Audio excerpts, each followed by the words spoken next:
পৃথিবীর বিখ্যাত বিজ্ঞানী অ্যালবার্ট আইনস্টাইন তার আপেক্ষিক তত্ত্ব আবিষ্কার করার পর বিভিন্ন প্রান্ত থেকে তাকে বক্তৃতা দেওয়ার জন্য ডাকা হতো। তিনি প্রায়শই তার গাড়িতে করে এক জায়গা থেকে অন্য জায়গায় যেতেন। এক এক দিনে অনেক সভায় তাকে বক্তব্য রাখতে হতো। তিনি যখন তার বক্তব্য রাখতেন, তার গাড়ির ড্রাইভার সেই সভার কোনো একটা জায়গায় বসে আইনস্টাইনের বক্তব্য খুব মনোযোগ সহকারে শুনতেন। এরকমই একদিনের ঘটনা।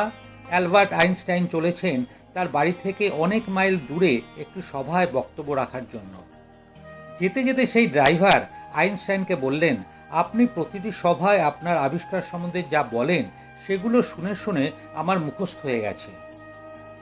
আইনস্টাইন তো অবাক। তিনি তার ড্রাইভারকে পরীক্ষা করার জন্য কয়েকটি প্রশ্ন করলেন এবং ড্রাইভারের থেকে সদুত্তর পেয়ে আইনস্টাইন ভীষণ খুশি হলেন। বললেন, ঠিক আছে, আজকে যেখানে যাব সেখানে আমি নয়, তুমি আমার হয়ে ভাষণ দেবে। ড্রাইভার বলল, তা কি করে হবে? ওনারও তো আপনাকে চেনে, আমাকে তো চিনে ফেলবে। আইনস্টাইন বললেন, না না, ওরা আমায় চেনে না, ওরা আমার বিষয়ে বইয়ে জার্নালে পড়েছে, ওরা আমাকে দেখেও নি কোনো দিন। তুমি একটা কাজ করো, তুমি আমার কোটটা পরে নাও, তুমি ভাষণ দেবে আর আমি ড্রাইভার হয়ে গাড়িতে বসে থাকবো। প্রথমে দোনোমনো করলেও পরে ড্রাইভার রাজি হয়ে গেল। এরপর সেই সভায় ড্রাইভার হুবহু আইনস্টাইনের আপেক্ষিক তত্ত্ব গড়গড় করে বলে গেল। তুমুল করতালিতে হল ভরে উঠল। সভার পর ওই ড্রাইভারকে তারা কয়েকজন গাড়ি অবধি পৌঁছে দিতে এলো।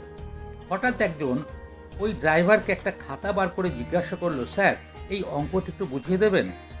এবার ড্রাইভারের সিটে বসা আইনস্টাইন ভাবলেন, এ তো মহাবিপদ, এবার তো ড্রাইভার ধরা পড়ে যাবে। কিন্তু ড্রাইভারের উত্তর শুনে তাজ্জব হয়ে গেলেন অ্যালবার্ট আইনস্টাইন।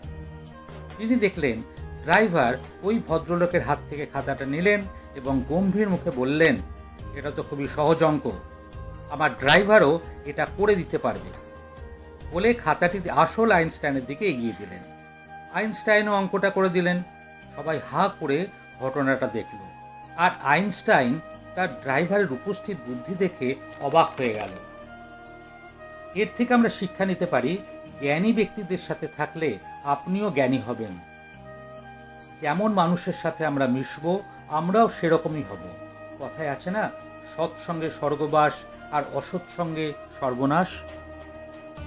ভিডিওটি ভালো লাগলে অন্যের সাথে শেয়ার করবেন, আর এরকমই মোটিভেশনাল ভিডিও পেতে চ্যানেলটিকে সাবস্ক্রাইব করে রাখবেন।